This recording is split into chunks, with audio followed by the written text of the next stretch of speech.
अगर आप जानना चाहते हैं कि एआई कितना खतरनाक हो सकता है आने वाले समय में, तो आप आजादी के बाद के भारत को समझिए। समझिए कि एआई को बनाने के लिए मैथमेटिक्स चाहिए, अच्छी मैथमेटिक्स आनी चाहिए, प्रोबेबिलिटी, स्टैटिक्स, ये सब बहुत अच्छा आना चाहिए।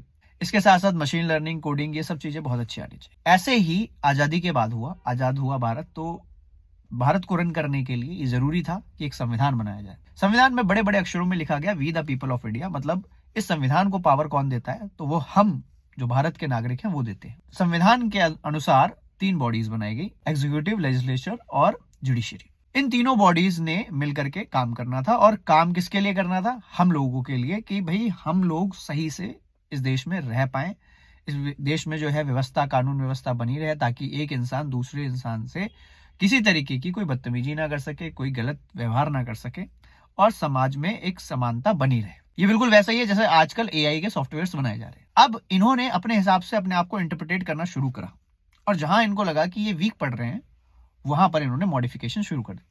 जैसे कानून बनाने शुरू करें, अमेंडमेंट करने शुरू करें।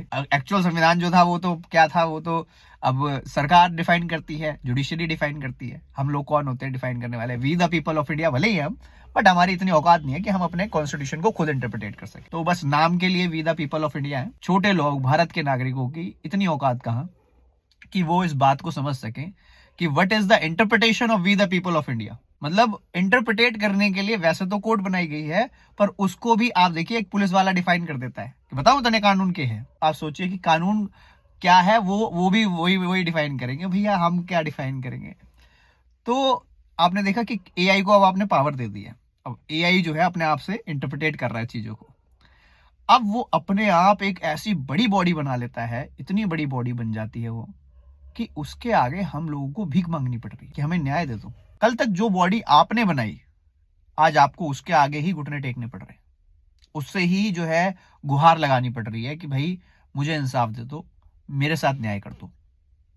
सोचिए कल को एआई जो है वो इतना पावरफुल हो जाए तो क्या होगा? क्योंकि जिस समय देश आजाद हुआ था, संविधान बना था, उस समय लोगों ने ये नहीं सोचा था कि एक दिन जो आम आदमी के लिए कानून बन रहे हैं, जो संविधान बन रहा है ताकि यहां पर लोग अच्छे से रह सके, वही अपने देश की व्यवस्था से भीख मांगेंगे अपने लिए कि मुझे न्याय चाहिए। हो सकता है कल को एआई भी आपके साथ ऐसा ही करे।